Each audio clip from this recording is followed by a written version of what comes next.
बच्चों आज हम लोग पढ़ेंगे गतिमान आवेश पर बल से धारावाही चालक पर बल। तो जब कोई चार्ज हमारा क्या होता है, मूव करता है, क्या करता है, मूव करे, और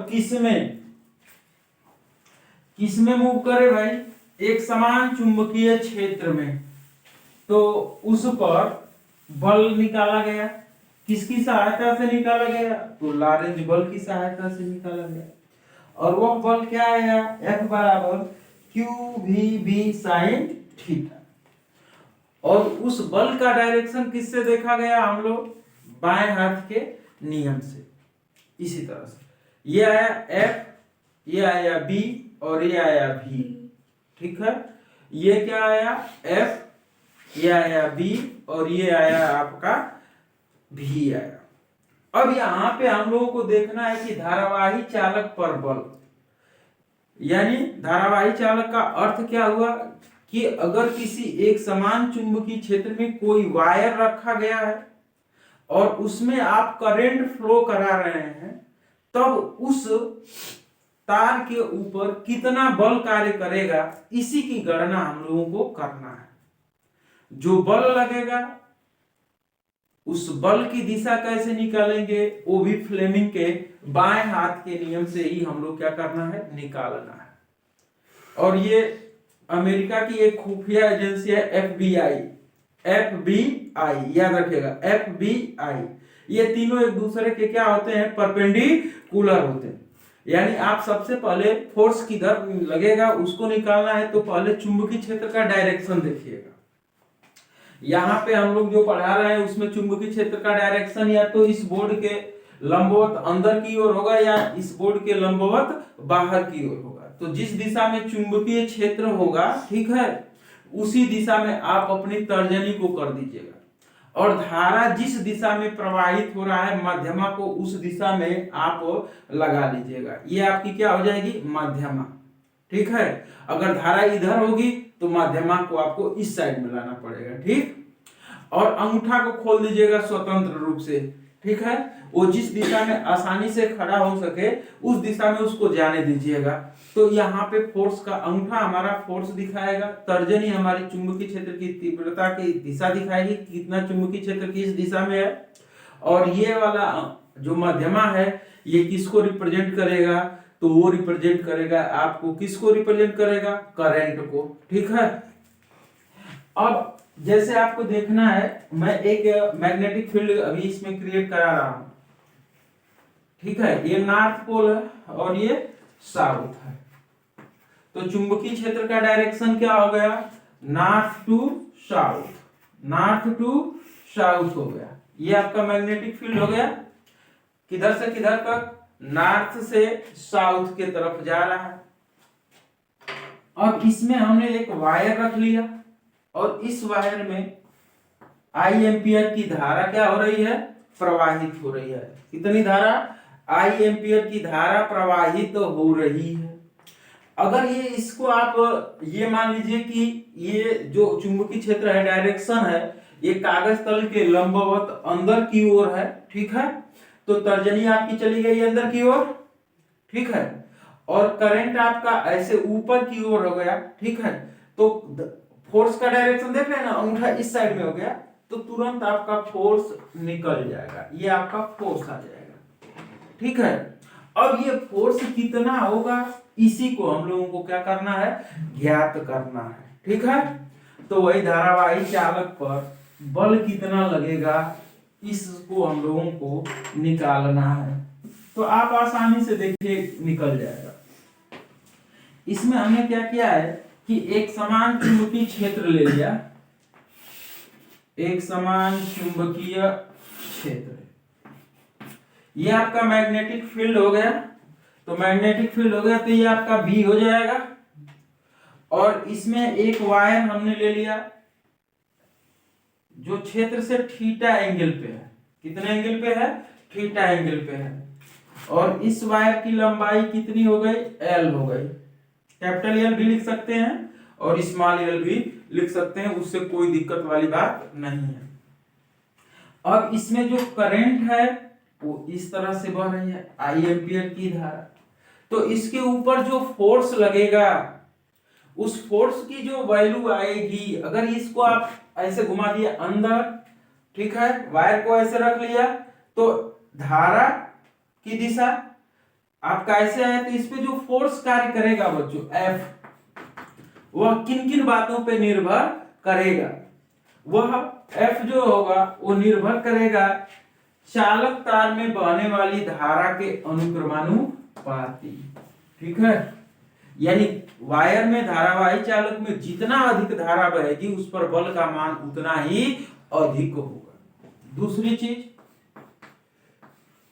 ये जो चालक तार आपने धारावाही चालक तार जो लिया है उसको कितने चुंबकीय क्षेत्र में रखा है उसके भी अनुक्रमानुपाती होगा। यानी जितना बढ़ा देंगे आप, जितना बढ़ाते चले जाएंगे, बहुत ही आसानी से आपका F का मान क्या होता जाएगा, बढ़ता चला जाएगा। तीसरा, चालक खंड की लंबाई के अनुक्रमानुपाती, यानी चालक खंड जितना ही लंबा होगा चुंबकीय क्षेत्र, देखिए धारा के अनुक्रमानुपाती हो गया, चुंबकीय क्षेत्र के अनुक्रमानुपाती हो गया और लंबाई के अनुक्रमानुपाती हो गया, ये तीसरा हो गया। इसके बाद ये क्षेत्र से किस कोण पर स्थित है? कौन? ये वायर, धारावाही चालक तार किस कोण पर स्थित है? उसकी ज्या के अनुक्रमानुपाती होता है। ये चारों नियम आपको क्या करने हैं? मिला देने। चारों नियम जब आप इसको मिलाएंगे तो ये नियम क्या बन के आएगा? F अनुक्रमानुपाते IBL sine theta. और यहां से इस को हटाने के लिए एक नियतांक लाते हैं K IBL sine theta. K का मान प्रयोगों के आधार पे 1 पाया गया, तो F इक्वल टू हो गया IBL साइन थीटा। इस तरह से किसी भी चुंबकीय क्षेत्र में कोई धारावाही चालक तार रखा गया है, कोई भी धारावाही चालक तार रखा गया है बच्चों, तो बड़े आसानी के साथ आप उस तार के ऊपर कितना बल लगेगा बहुत ही इजी तरीके से F बराबर IBL साइन थीटा कर दोगे, तुरंत निकल जाएगा। अब इसमें क्वेश्चन बनाएगा क्या कि कब चुंबकीय क्षेत्र में रखे हैं ये वायर, तो इस वायर के ऊपर जो ये फोर्स है कब मैक्सिमम होगा, यानी फोर्स के F मैक्स के लिए क्या कंडीशन हो सकती है और फोर्स के मिनिमम के लिए क्या कंडीशन हो सकती है। दो क्वेश्चन बनेगा। अगर आप धारा उतने ही रख रहे हैं, धारा में कोई भी परिवर्तन नहीं कर रहे हैं, I कांस्टेंट है, चुंबकीय क्षेत्र कांस्टेंट है, चालक की लंबाई कांस्टेंट है, तो F किसके अनुक्रमानुपाती हो रहा है? साइन थीटा के। यानी थीटा के वैल्यू के ऊपर हमारा F डिपेंड कर रहा है। और हम लोग क्या जानते हैं? हम लोग जानते हैं कि साइन का अधिकतम मान 1 होता है। कितना होगा? 1 होगा। किस कोण के लिए? 90 डिग्री के लिए। तो F मैक्स की बात अगर आ गई बच्चों, तो ये आपका चुंबकीय क्षेत्र हो गया और इस क्षेत्र में कोई तार हम लोग ऐसे रख रहे हैं चुंबकीय क्षेत्र के लंबवत। कैसे रख दे रहे हैं? चुंबकीय क्षेत्र के लंबवत। तो एंगल आपका क्या हो गया? 90 डिग्री। एंगल आपका कितना हो गया? 90 डिग्री। एंगल जब आपका 90 डिग्री हो गया तो साइन 90 डिग्री की वैल्यू कितनी हो जाएगी? 1 हो जाएगी। अब आप तुरंत यहां से लेके आएंगे तो F इक्वल टू क्या हो गया भाई? IBL साइन 90 डिग्री, और साइन 90 डिग्री की वैल्यू 1, तो IBL यानी F मैक्स हो गया। यानी अधिकतम धारावाही चालक पर बल कब लगेगा? जब तार को चुंबकीय क्षेत्र के लंबवत रखा जाएगा तब। दूसरी कंडीशन आपकी क्या है? कंडीशन नंबर सेकेंड आपको पूछा है, F मीन की कंडीशन पूछा है। कहा है कि F मीन कब होगा बच्चों? तो थीटा का मान जब 0 डिग्री होगा तो उस स्थिति में साइन 0 का मान 0 हो जाएगा। यानी थीटा इक्वल टू 0 डिग्री, तो साइन 0 डिग्री इक्वल टू कितना हो जाएगा? 0। अर्थात ये वाला फिगर क्या हो गया कि ये आपका एक समान चुंबकीय क्षेत्र है, ठीक है ये, और इसमें हमने एक वायर रखा जो क्षेत्र के अनुदिश है, जो क्षेत्र के क्या है, अनुदिश है, और उसमें आई एम्पियर का करंट फ्लो कर रहा है, यानी इस तार के ऊपर कितना बल कार्य करेगा, तो F equal to I B L sine theta से। चूंकि यहाँ पे थीटा की वैल्यू क्या है 0 डिग्री और साइन 0 डिग्री का मान 0, तो F मीन कितना हो गया भाई 0। तो क्वेश्चन एक उठाएगा बच्चों, क्वेश्चन क्या उठाएगा, किसी धारावाही तार को, कोई भी धारावाही चालक तार है तो उस पर बल कब 0 होगा, उसके ऊपर बल कब 0 होगा, तो तुरंत रखेगा, एक ऑप्शनल क्वेश्चन बनाएगा, कहेगा कि कोई धारावाही चालक तार है, उसको हमने एक समान चुंबकीय क्षेत्र में रखा है, उस तार के ऊपर बल कब 0 होगा। ऑप्शनल में दे देगा लंबवत रखने पर, दूसरा 30 अंश पे रखने पर, तीसरा क्वेश्चन इसका दे दिया कि 0 डिग्री रखने पर, चौथा क्वेश्चन दे देगा इसका नॉन ऑफ दिस। तो तुरंत आप समझ लीजिएगा कि कोई भी धारावाही चालक तार है तो उस पे जो बल लगता है उस बल का सूत्र होता है F बराबर I B L sine theta. F बराबर I B L sine theta लगेगा। अब साइन की वैल्यू 0 होनी चाहिए, तो किस कोण पे साइन की वैल्यू 0 हो जाएगी भाई 0 डिग्री पे, और उस स्थिति में फोर्स का मान क्या हो जाएगा 0 हो जाएगा। और इस तरह से आप अपने ऑप्शन को करेक्ट कर लेंगे, ठीक है।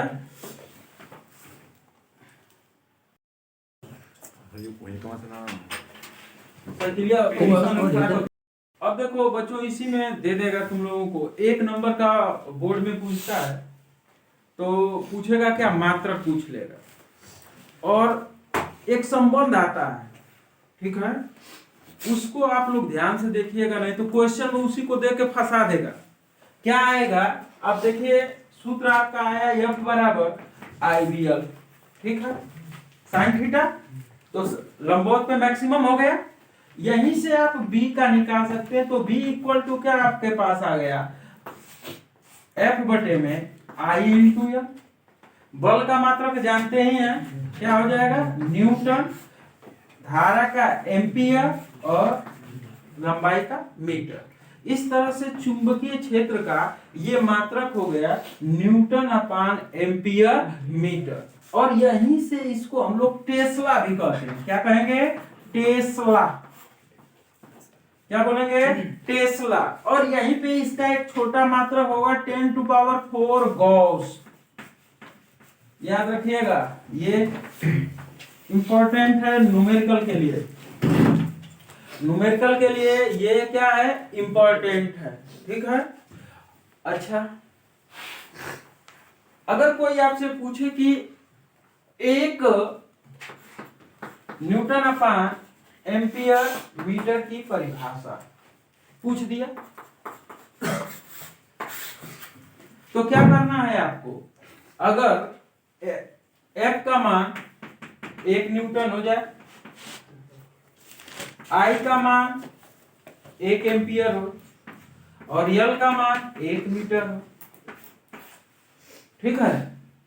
1 मीटर लंबा तार लिया और उसमें 1 एम्पियर की धारा को क्या कर दिया, प्रवाहित कराया, और उस पर 1 न्यूटन का बल अगर आरोपित हो तो वह तार कितने चुंबकीय क्षेत्र में रखा गया है, तो 1 न्यूटन अपान एम्पियर मीटर के। तो इसको परिभाषित और अच्छे तरीके से कैसे करेंगे कि यदि किसी चालक तार को, धारावाही चालक तार को, ठीक है, चुंबकीय क्षेत्र के लंबवत रखें, ठीक है, और यदि उस तार में 1 एम्पियर की धारा प्रवाहित हो रही और तार की लंबाई 1 मीटर हो तथा उस तार पर 1 न्यूटन का बल आरोपित हो रहा है, तो उस चुंबकीय क्षेत्र का मान जो होगा वह 1 न्यूटन अपान एम्पियर मीटर होगा। पृथ्वी का जो चुंबकीय क्षेत्र होता है प्रायोगिक रूप से देखा जाए तो पृथ्वी के लिए होता है 20.5 टेस्ला, कितना होगा 10.5 टेस्ला, 0.5 का ये या 10.5 टेस्ला होता है। टेस्ला याद रखना बच्चों, यही दोनों फंसाता है, टेस्ला और गॉस, कंफ्यूजन। तो याद रखिएगा टेस्ला से छोटा होता है गॉस, तो जब बड़ा मात्रक छोटे मात्रक में चलेगा तो घात प्लस में चलेगा, और जब छोटा मात्रक बड़े मात्रक में आएगा तो घात क्या हो जाएगा, माइनस हो जाएगा। तो इसको आपको बहुत ध्यान रखना है। अगर ये सूत्र आपको क्लियर है, ठीक है, तो दो समांतर धारावाही चालक तारों के बीच लगने वाले बल का सूत्र का निर्माण आप लोग क्या कर सकते हैं, बहुत ही इजी से कर सकते हैं। और इस पे न्यूमेरिकल भी बहुत ज्यादा आता है बच्चों, हर जगह आएगा, बहुत अच्छा अच्छा सवाल बनाएगा। तो क्वेश्चन को देखते हैं, ठीक है। तो वो क्वेश्चन आपके पास कैसे आएगा तो उसको देख लीजिए, वो भी इंपॉर्टेंट है और विभिन्न परीक्षाओं में देता भी है। जितने भी कंपटीशन में बैठेंगे लोग उनके लिए ये बढ़िया टॉपिक है, ठीक है। अरे अब चलो बच्चों देखते हैं दो समांतर धारावाही तारों के बीच बल।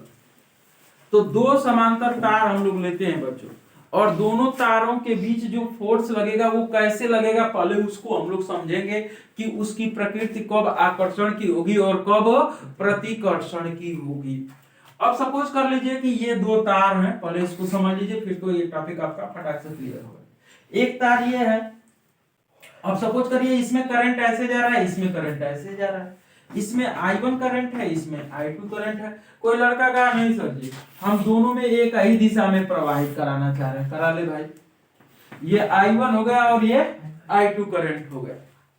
याद रखना, तुम लोगों को ध्यान में क्या कर रखना है कि अगर करंट फ्लो कर रहा है एक बंद पास में और उसका डायरेक्शन क्लॉकवाइज होगा तो वो साउथ पोल का निर्माण करेगा, अगर एंटी क्लॉकवाइज होगा तो वो नॉर्थ पोल का निर्माण करेगा। और हम लोग जानते हैं क्या है कि साउथ साउथ रहेगा तो प्रतिकर्षण और नॉर्थ नॉर्थ रहेगा तो भी प्रतिकर्षण, बट साउथ और नॉर्थ हो जाएगा तो आकर्षण।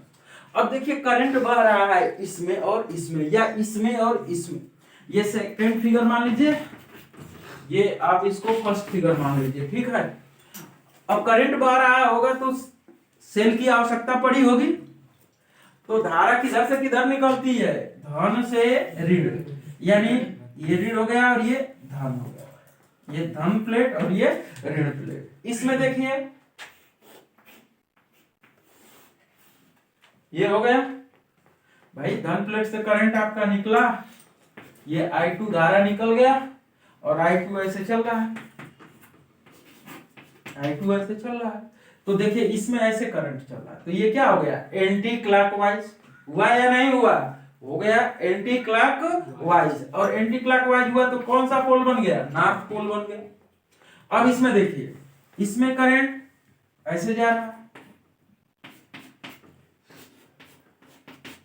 इसमें भी तो करंट आपका कैसे जा रहा है भाई, एंटी क्लॉकवाइज, तो ये तो नॉर्थ पोल का निर्माण हो गया। अभी आपने पढ़ा है ना कि नॉर्थ नॉर्थ में क्या होगा, प्रतिकर्षण, यानी प्रतिकर्षण होगा तो इसके ऊपर जो फोर्स लगेगा वो इस साइड में लगेगा, तो ये तार ऐसे भाग जाएगा, ठीक है। इस पे भी प्रतिकर्षण लगेगा तो ये ऐसे तार चला जाएगा, ऐसे आ जाएगा प्रतिकर्षण, यानी तार एक दूसरे से दूर हटे कि नहीं हट गए, हट जाएंगे, अर्थात इनके बीच की दूरी बढ़ जाएगी। अब देखिए यहाँ पे क्या मिला कि जब धारा दोनों में एक दूसरे के विपरीत दिशा में बहे तो फोर्स कैसा होगा, रिपल्सन का होगा। फोर्स किसका होगा, रिपल्सन का होगा, प्रतिकर्षण का होगा। किसका होगा, प्रतिकर्षण का होगा। थोड़ा यहाँ पे अब आ जाइए, इसमें करंट ऐसे जा रहा है तो जाहिर सी बात है कि बैटरी का धन इधर होगा, सेल का धन इधर होगा, ये बन गया। इसमें भी करंट ऊपर जा रहा है तो जाहिर सी बात है कि धन प्लेट से ही धारा निकली होगी और लास्ट में धारा आपका ऋण प्लेट में आएगी, फिर ये ऐसे गया होगा, ऐसे आया होगा। अब चलिए देखिए इसमें करंट कैसे भरा, यूं, तो ये क्या है, साउथ, साउथ पोल हो गया क्योंकि ये क्लॉकवाइज में हो गया, तो ये साउथ का निर्माण कर दिया। किसका निर्माण कर दिया, साउथ पोल का निर्माण कर दिया। इसमें देखिए करंट आपका ऐसे आ रहा, एंटी क्लॉकवाइज, तो ये नॉर्थ पोल का निर्माण कर दिया है। अब तो आप लोग जानते हैं कि साउथ और नॉर्थ में होता क्या है, साउथ और नॉर्थ में आकर्षण होगा। कैसा होगा, आकर्षण होगा, यानी ये वाला साउथ हो गया तो ये नॉर्थ वाले को अपनी ओर खींचेगा, तो ये तार ऐसे खींच जाएगा, पहले इसको ध्यान से आप समझ लीजिएगा। ये भी तार ऐसे खींच जाएगा, तो ये तार अब जो ऐसे सीधा आपका तार दिखाई दे रहा है, ये तार का आकृति कुछ इस प्रकार की हो जाएगी और ऐसे। तो यहाँ पे देखिए दोनों के बीच की दूरी क्या हो जाएगी, कम हो जाएगी। दोनों के बीच की दूरी क्या होगी, कम होगी। अब आराम से, यानी इससे क्या निष्कर्ष निकला भाई कि यहाँ पर आकर्षण, सवाल में फटाक से आप बना सकते हो कि आकर्षण होगा, क्योंकि सवाल जब देगा तो पूछेगा कि बल की प्रकृति कैसी होगी। तो दो ही तरह की बल की प्रकृति होनी है, या तो आकर्षण की या तो प्रतिकर्षण की। तो क्या निष्कर्ष निकला, जब धारा की दिशा दोनों में समान हो, दोनों तारों में धारा की दिशा क्या हो, समान हो, तो कैसा, आकर्षण का। ठीक है, I1 हो, I2 हो, I1 हो, I2 हो, या धारा में दोनों में समान बह रही है तब पर भी यही फॉलो होगा। अगर एक में धारा ऊपर बह रही है और एक में नीचे, या इसमें नीचे बह रही है और इसमें ऊपर, धारा की दिशा एक दूसरे के क्या है, विपरीत दिशा में है, तो तुरंत कहना कि ये क्या है, प्रतिकर्षण। अब चलिए, ये तो आकर्षण और प्रतिकर्षण के, आकर्षण और प्रतिकर्षण के बीच में किसके, चलो अब देख लेते हैं दो समांतर धारावाही तारों के बीच बल। दो समांतर धारावाही तारों के बीच कितना फोर्स कार्य करेगा। तो सबसे पहले बच्चों हम लोग क्या करते हैं कि इसमें एक वायर लेंगे, ठीक है। तो एक वायर के कारण, ये कोई वायर आपका हो गया, ठीक है, और इसमें I1 एम्पियर करंट ऊपर की दिशा में बह रही है, ठीक है। तो इससे r दूरी पर स्थित ये जो बिंदु बनेंगे, जितने भी r दूरी पर स्थित बिंदु बनेंगे, उन बिंदुओं पर चुंबकीय क्षेत्र की तीव्रता का डायरेक्शन किधर होगा। तो हम लोग दाएं हाथ के हथेली के नियम से निकालेंगे। तो दाएं हाथ के नियम से लगाएंगे तो यहाँ पे इस बिंदु पे निकालना है, ठीक है। तो ये आपका करंट ऊपर हो गया, अंगूठा, फोर फिंगर इधर, तो लंबवत अंदर की ओर हो गया। यानी इस वायर में जो धारा बह रही है, इस धारा के कारण इससे r दूरी पर स्थित जितने भी बिंदु होंगे इस साइड में, उसमें उत्पन्न चुंबकीय क्षेत्र जो होगी वो कागज तल के लंबवत अंदर की ओर होगी। तो इसके कारण जो उत्पन्न चुंबकीय क्षेत्र हुआ वो कागज तल के लंबवत अंदर की ओर हो गया। ये आपका बन गया, ठीक है। यानी ऐसे ऐसे है, ऐसे सपोज करिए ऐसे है, ठीक है। अब यहाँ पे उत्पन्न चुंबकीय क्षेत्र की जो तीव्रता आएगा वो कितना आएगा। तो इसको हम लोग पढ़े हैं कि जैसे अपरिमित लंबाई का कोई वायर है, यहाँ पे लंबाई तो दिया नहीं, इसने कहा कि एक सीधा तार है, तो एक सीधे तार के कारण उससे r दूरी पर स्थित किसी बिंदु पर उत्पन्न चुंबकीय क्षेत्र की तीव्रता का सूत्र बच्चों हम लोग ने पढ़ा, B = μ0 I/2πr। तो ये पहला तार है, तो पहले तार के कारण इस बिंदु पर उत्पन्न चुंबकीय क्षेत्र की तीव्रता कितनी हो गई, V1। और ये इसका डायरेक्शन अगर कोई पूछेगा तो क्या बताएंगे, क्रॉस कागज तल के लंबवत अंदर की ओर। यानी यहाँ पर भी उतना ही होगा, यहाँ पर भी उतना ही होगा, यहाँ पर भी उतना ही होगा, यहाँ पर भी उतना ही होगा। अब हम दूसरा L लंबाई का एक तार ले रहे हैं, ठीक है, जो इस चुंबकीय क्षेत्र के समानांतर न रख के कैसा रखा गया है, लंबवत रखा गया है। कैसा रखा गया है, जब लंबवत रखेंगे तभी तो ये वाला और ये वाला वायर क्या हो जाएगा, एक दूसरे के समानांतर होगा। क्योंकि प्रश्न हमारा क्या कहा है, दो समांतर धारावाही। अगर इसी के दिशा में रख देंगे तो ये क्या हो जाएगा, ये वायर और ये वायर दोनों एक दूसरे के लंबवत हो जाएंगे। लेकिन यहाँ पे क्या प्रश्न पूछ दिया गया है कि दो समांतर धारावाही चालक तारों के बीच लगने वाला बल हमको बताया जा रहा। तो हमने क्या किया कि एक और वायर लिया और इस वायर को हमने, जिसकी लंबाई L लंबाई का ये वायर है, दूसरा तार का नाम दे रहे हैं PQ तार। PQ तार की लंबाई कितनी है, L लंबाई हो गई। और इस PQ तार में I2 एम्पियर की धारा बह रही है। कितनी धारा बह रही है, I2। और PQ तार है जो चुंबकीय क्षेत्र के लंबवत रखा गया है। कैसे रखा गया? चुंबकीय क्षेत्र के लंबवत रखा गया। कैसा रखा गया है? चुंबकीय क्षेत्र के लंबवत। चुंबकीय क्षेत्र ऐसे है और अंगूठा मेरे वायर को दिखा रहा है, तो चुंबकीय क्षेत्र अंदर की ओर हो गया, अंगूठा ऊपर की ओर हो गया, तो इस तरह से ये रखा गया। अभी आपको मैंने बताया है कि किसी कोई धारावाही चालक तार है और उसको एक समान चुंबकीय क्षेत्र के लंबवत आप अगर रखोगे तो उस तार के ऊपर लगने वाला जो बल आएगा, अब इस तार के ऊपर जो फोर्स आएगा बच्चों, फोर्स जो आएगा वो फोर्स का मान कितना होगा उसको हम लोग निकाले हैं क्या? F बराबर है IBL से, क्योंकि यहाँ पे लंबवत तो sin 90 डिग्री का मान 1 हो गया से, तो फोर्स कितना हो गया? F बराबर इस वायर में कितना करंट बह रहा है? I2। इस वायर को किस चुंबकीय क्षेत्र में रखा गया है? तो B1 चुंबकीय क्षेत्र में। इस वायर का लंबाई कितना है भाई? L लंबाई हमने ले रखा है, तो F इक्वल टू कितना हो गया? I2 और B1 के स्थान पर μ0 I upon 2 pi R into L हो गया। अब चलिए इसको सही से और लिख लेते हैं, तो F इक्वल टू क्या हो जाएगा? μ0 I1 I2 इंटू L बटे में 2 पाई R। अब कह दिया कि तार के प्रति एकांक लंबाई पर, तार के प्रति एकांक लंबाई पर लगने वाला बल, बल क्या हो जाएगा बच्चों? तो F by L equal to क्या हो जाएगा? म्यू नॉट या μ0 I1 I2 बटे में 2 पाई R। ये आपका सूत्र हो गया। मात्रक यहां से हो जाएगा न्यूटन अपान मीटर। मात्रक क्या हो जाएगा?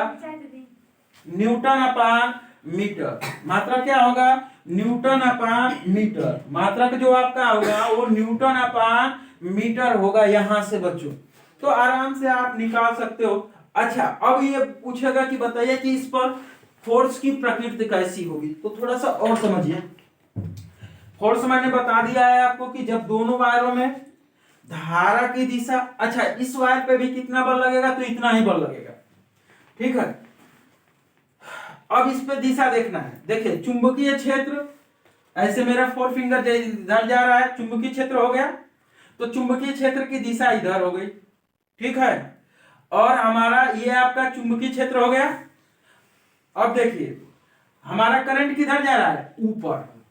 देखिए तो अंगूठा मेरा किधर हो गया? देखिएगा थोड़ा अच्छे से देखिए, ये देखिए करंट ऊपर जा रहा है, मध्यमा करंट को रिप्रेजेंट कर रहा है और चुंबकीय क्षेत्र लंबवत अंदर की ओर रिप्रेजेंट कर रहा है, तो फोर्स का डायरेक्शन तो इस साइड में हो गया कि नहीं हो गया? तो यहाँ पे फोर्स किधर हो गया? इस तार पे देखिए इधर फोर्स का अर्थ है, ठीक है। अच्छा, अगर सपोज करिए पहले इस तार को मैं रखा होता तो यहाँ पे चुंबकीय क्षेत्र उत्पन्न होता, थोड़ा यहाँ पे जो चुंबकीय क्षेत्र उत्पन्न होता वो उसको देखिए क्या होता। अगर इसमें आई एम्पियर की धारा इधर ऊपर जा रही है बच्चों, तो मेरा यहाँ पे चुंबकीय क्षेत्र इस साइड में निकालना है आधी दूरी पर, तो मेरा तो यहाँ पे कैसा बनता? डॉट बनता बाहर की ओर। तो ये लंबवत अगर इसको देखते तो यहाँ पे क्या मेरा बनता? डॉट बनता है। क्या बनता? डॉट बनता है। क्या बनता? डॉट बनता है। क्या बनता भाई? डॉट। ऐसे सपोज करिए। अच्छा, यानी चुंबकीय क्षेत्र का डायरेक्शन यहाँ पे क्या हो गया? लंबवत बाहर की ओर। ये चुंबकीय क्षेत्र का डायरेक्शन हो गया। देखना भाई बायां दायां ध्यान रखना, नहीं तो दाहिने फटाक से लग जाता। यहाँ हम लोग निकालते हैं किस नियम से? बायां। तो बायां ये तर्जनी आप आगे कर दीजिए, देखिए बाहर की ओर हो गया। और क्या है? करंट को देखना है तो मध्यमा को खोलिए, करंट किधर जा रही है? ऊपर की ओर जा रही है, ऊपर हो गया। तो अंगूठा का दिशा इधर हो गया, यानी इस वायर पर अब फोर्स का डायरेक्शन किधर हो गया? इस साइड में हो गया। यानी ये एक दूसरे को आकर्षित कर रहे हैं, यानी जब करंट एक ही दिशा में बहे तो दोनों तारों के बीच लगने वाले बल की प्रकृति क्या हो गई? आकर्षण की हो गई। कैसी हो गई? आकर्षण की हो गई। दोनों की प्रकृति कैसी की हो गई? आकर्षण की हो गई। और इफ कह दिया कि अगर दोनों में धारा का मान समान है बच्चों, if I1 equal to I2 हो जाए तो मेरा सूत्र क्या हो जाएगा? F by L equal to mu not I का square by 2 pi R। R क्या है? दोनों समांतर तारों के बीच की दूरी है। आर क्या है? दोनों समांतर तारों के बीच की दूरी है। इस तरह से तुम बड़े आसानी के साथ निकाल सकते हो कि फोर्स कितना होगा। ठीक है, इसको ध्यान से। चलो बच्चों, अगर देखो यहाँ पे हम लोग देख क्या रहे हैं, दोनों में आवेशित कण पे देखा गया लॉरेंस बल, ठीक है। उसके बाद धारावाही चालक तार में करंट के कारण देखा गया उस पर कितना बल कार्य कर रहा है। तो दोनों की तुल्यता देखा गया, यानी धारा की दिशा और आवेश, एक्चुअली में धन आवेश की मैं बात कर रहा हूं, दोनों एक दूसरे के क्या हो गए? समतुल्य हो गए। अर्थात अगर आपसे कोई पूछ दे, सवाल कर दे कि अगर कोई प्लस क्यू चार्ज है, ठीक है, और ये v वेग से गति कर रहा है, तो इससे r दूरी पर उत्पन्न चुंबकीय क्षेत्र की तीव्रता की वैल्यूज क्या होगी? तो फटाक से लिख लेना, b इक्वल टू हो जाएगा μ0/4 ठीक है, qv बाई r का स्क्वायर। इस सूत्र से फटाक से निकाल लीजिएगा, ठीक है। वहां पे हम लोग क्या निकालते थे? बायो-सेवर्ट के नियम से b equal to μ0/4 I dl sin theta upon r का स्क्वायर। तो उसके स्थान पे हम लोग क्या यूज कर लेंगे? qb, ठीक है। इसी तरह से एक दूसरा क्वेश्चन पूछेगा कि फोर्स कितना काम करेगा। ये तो एक क्वेश्चन ऐसे पूछ लिया कि भाई कोई q कूलम का आवेश है जो v वेग से गति कर रहा है, तो उससे बताओ r दूरी पर स्थित कोई बिंदु है, तो उस बिंदु पर चुंबकीय क्षेत्र की तीव्रता का मान कितना होगा। तो तुरंत इस सूत्र से तुम लोग लगा लेना। दूसरा कह दिया कि दो चार्ज आपने ले लिया, एक Q1 चार्ज ले लिया, एक Q2 चार्ज आपने ले लिया। ये V1 वेग से जा रहा है और ये V2 वेग से जा रहा है, ठीक है। एक V1 से जा रहा है, एक V2 से जा रहा है, और दोनों के बीच की दूरी R है। तो इनके बीच लगने वाला बल कितना होगा? तो बल इसका हो जाएगा F इक्वल टू, आपका सूत्र बन के आ जाएगा μ0/4 Q1 Q2 V1 V2 बटे में R का स्क्वायर। ये सूत्र आपका लग जाएगा। तो ये दोनों सूत्र इंपॉर्टेंट है, नोट कंपटीशन के लिए आप ध्यान रखिएगा, ठीक है।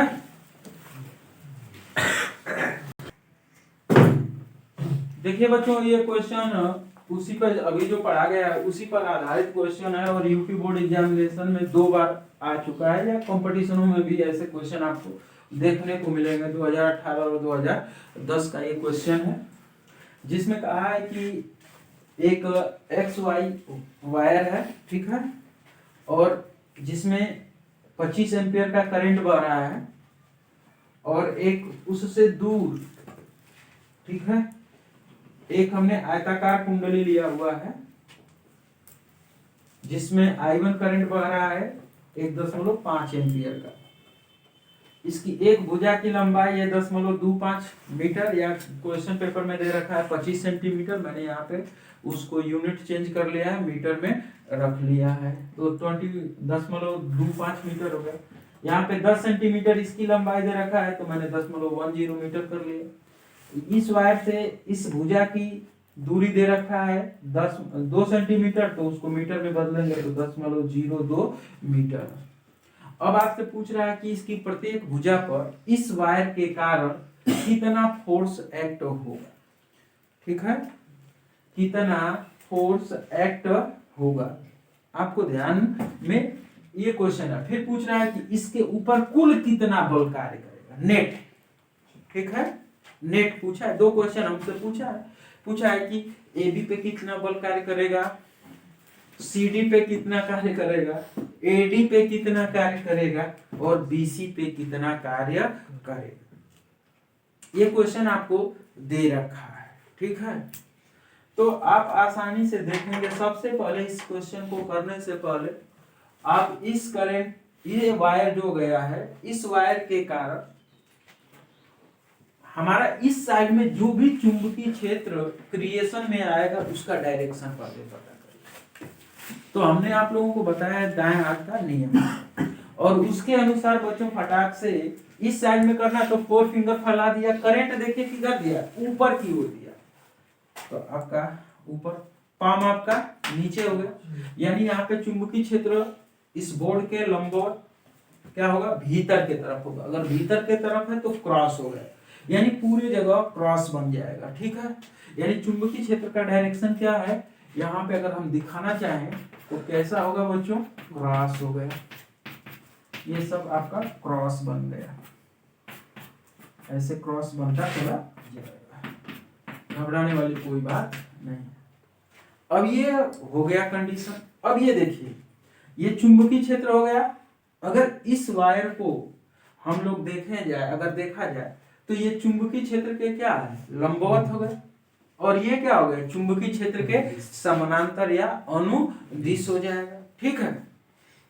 तो उस स्थिति में अगर इसको आप चाहें तो इसको उठा के आप ऐसे भी कर लेंगे, ठीक है। जैसे ये है, आपको ऐसे समझाने के लिए ये ऐसे है, लेकिन वास्तव में अगर आप देखेंगे तो ये ऐसे बन जाएगा, ठीक है।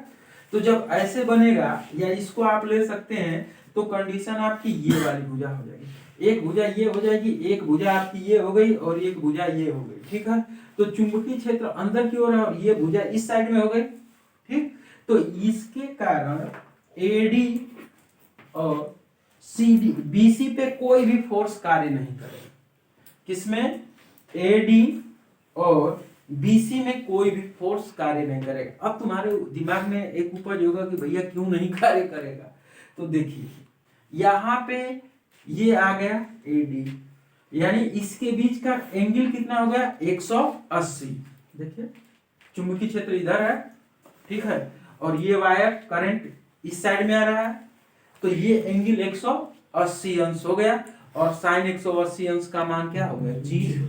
काम खत्म। इनका देखिए, ये वायर ऐसे जा रहा है, करंट ऐसे जा रहा है, तो किधर जा रहा है, चुंबकीय क्षेत्र के डायरेक्शन में जा रहा है, तो यहाँ पे थीटा का मान 0 हो गया, और जब थीटा का मान 0 हो गया तो साइन 0 का मान 0, तो इनका काम तमाम हो गया, खत्म। यानी एडी पर भी कोई बल कार्य नहीं करेगा और बीसी पर भी कोई बल कार्य नहीं करेगा। अब बल इस वायर के कारण किस पे कार्य करेगा बच्चों, एक तो आपका एबी पे कार्य करेगा और एक आपका डीसी पे कार्य करेगा। तो एबी पे किधर कार्य करेगा, देखिए इनके बीच की दूरी हो गई, ये मैंने कहा कि प्रति एकांक लंबाई की बात नहीं कर रहा है, कह रहा है कि प्रत्येक भुजा पर आप बताइए कि कितना बल कार्य किया। तो आपने अभी सूत्र पढ़ा है क्या कि F equal to mu 0 upon 2 pi R I1 I2 into L, यही तो पढ़ा है। इसी सूत्र से हम लोग यूज करेंगे, ठीक। अब इसमें जो फोर्स, इस पर फोर्स का डायरेक्शन किधर हो जाएगा, धारा एक ही दिशा में बह रही है, और जब धारा एक दिशा में बहेगी तो इन दोनों के बीच आकर्षण होगा, तो इस पे फोर्स का डायरेक्शन इधर हो गया, ये फोर्स F1 आपका इधर हो गया, क्लियर हो गया। तो F1 की वैल्यू क्या हो गई, म्यू 0 I1 I2 L1 बटे में 2 पाई R। अब रख लेते हैं मान रखेंगे, तो 4 pi into 10 to power -7 mu 0 का। I1 का मान दे रखा है 1.5, I2 का मान दे रखा है 25, और इस भुजा की लंबाई कितनी दे रखा है 0.25, पूरे के बटा में 2 पाई, और R की वैल्यू कितनी दिया है 0.02 हो गया। इतना न्यूटन का फोर्स आ गया, ठीक है। अब 2 पाई से 2 हो गया। अब देखिए 2 अंक पर दशमलव है, तो 2 अंक से ये 2 अंक कट गया, 2 से 2 कैंसिल आउट हो गया। अब देखिए 25 का 625 हो गया, यानी 1.5 गुणे 625 इंटू 10 टू पावर -7। अगर इसको सॉल्व करेंगे तो 15 × 5 = 75, 15 दूना के 30, 15 दूना के 30, 7 37, और 15 छाका 90, 15 छाका 90, 90 और 3 93। अंक पर दशमलव, एक अंक पर 10 के पावर -7, यानी इसको लिख सकते हैं 9.375 × 10 के पावर ऋण 5 न्यूटन। ये फोर्स निकल गया। अब चलिए यह फोन का डायरेक्शन किधर हो गया, तार की ओर। किधर हो गया, तार एक्स वाई की ओर, तार एक्स वाई की ओर। अब ये F2 निकालो, किस पे निकालेंगे, ये तो ए बी भाग पे लगा। अब किस तार पे निकालेंगे, CD पे निकालेंगे या DC पे कर लीजिए। चलिए DC पे, DC पर। अब इस पे फोर्स हो जाएगा F2। F2 कितना हो जाएगा मेरे बच्चे, mu naught I1 I2 L2 बटे में कितना हो जाएगा, 2 पाई R, 2 पाई R यहाँ से ले लेंगे। तो 1 मिनट और एक चीज ध्यान में रखना पड़ेगा आप लोगों को। अब ये जब दूरी लेंगे बच्चों, L2 तो लेंगे ही लेंगे, दूरी जब इसकी लेंगे तो ये दोनों पूरी दूरी आ जाएगी ना। तो अब ये हो जाएगा R प्लस एक्स हो जाएगा, ठीक है, R प्लस एक्स। अब F2 का मान निकालते हैं तो बड़ी आसानी से निकल जाएगा। यहाँ पे आप आ जाइए वापस। तो F2 की वैल्यू आ गई कितना, 4 पाई I1 का। F2 का मान बच्चों आराम से हम लोग दिखा सकते हैं। F2 का डायरेक्शन इधर हो गया, क्यों इधर हुआ फिर से देख लीजिए। ये I2 और I1, यहाँ पे I1, दोनों में तारों में धारा एक दूसरे के क्या हो रही है, विपरीत बह रही है। और जब धारा विपरीत बह रही है बच्चों तो उस स्थिति में प्रतिकर्षण बल, यानी ये वाला तार इस पे बाहर की ओर धक्का देगा और ये वाला तार इनको बाहर की ओर धक्का देगा। तो इस तरह से इस तार पर जो F2 बल लगेगा वो तार से दूर लगेगा, इस वाले पर अंदर। तो ये देखिए बल की दिशा ठीक एक दूसरे के विपरीत है। तो दूसरा क्वेश्चन मेरा क्या पूछा है कि बताइए कि इस पूरे लूप पर नेट बल कितना होगा, पूरे लूप पर नेट बल कितना होगा। तो ये तो काम खत्म, इनका काम खत्म है, बस यही बल लगेगा। लेकिन देखिए बल ठीक एक दूसरे के विपरीत, एक तार की ओर लग रहा है, एक तार के विपरीत दिशा में। तो नेट बल कैसे निकालेंगे, सबको जोड़ते हैं। तो चूंकि बल कैसी राशि है, सदिश राशि है, जब उसकी दिशा बदलेंगे तो क्या हो जाएगा, माइनस। क्या हो जाएगा, माइनस। यानी हम लोग नेट अगर निकालेंगे एफ नेट इस पूरे कुंडली ABCD पे, ABCD पर, तो क्या हो जाएगा बच्चों, देखो कौन बड़ा है, F1 बड़ा है और F2 क्या है, छोटा है। तो छोटे वाले की दिशा बदलते हैं, इसलिए ये हो जाएगा F1 माइनस F2। अब वैल्यूज कितनी हो गई भाई, वैल्यू आपकी कितनी आ जाएगी, तो ये हो जाएगा 9.375 गुणे 10 के पावर -5 में से घटा लीजिएगा कितना, 1.5625 इंटू 10 टू पावर -5।